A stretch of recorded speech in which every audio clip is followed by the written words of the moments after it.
Hello guys, నాకు పంటి నొప్పితో నేను చాలా బాధపడ్డాను.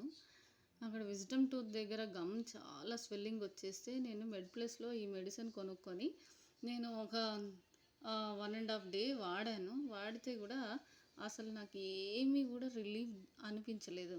మళ్ళీ పైగా పెయిన్ కిల్లర్ ఇది ఎసిక్లోఫినాక్ ఇచ్చాడు. ఇవన్నీ కూడా మెడ్ ప్లస్ బ్రాండే కొనుక్కున్నాను. అంటే వాళ్ళే సజెస్ట్ చేశారు, మీకు మెంబర్షిప్ ఉంది కదా అని. తర్వాత ఎంత పెయిన్ స్వెల్లింగ్ చాలా వచ్చేసింది. తర్వాత నాకు ఎందుకో డౌట్ వచ్చి నేను ఇంకా నార్మల్ బ్రాండ్కి ఒకసారి వాడి చూద్దామని చెప్పి ఇది కొనుక్కుని ఒక్క డోస్లోనే ఎంత రిలీఫ్ ఉందంటే బై గాడ్స్ గ్రేస్ అంతా ఇప్పుడు కొంచెం సెట్ అయింది. నేను మాట్లాడగలుగుతున్నాను. మీరు కూడా కేర్ఫుల్గా ఉండండి గాయస్. ఇలాంటి ప్రోడక్ట్స్ మనము నమ్మాలా వద్దా అనేది మీరే ఒకసారి డిసైడ్ అవ్వండి. ఎందుకంటే నాకైతే ఇవేం పని చేయలేదు. నన్ను ఎప్పుడు రెప్యూటెడ్గా ఉండే ఈ ప్రోడక్ట్స్ మాత్రమే వాడాలని నేను అప్పుడు అర్థం చేసుకున్నాను. Thank you for watching.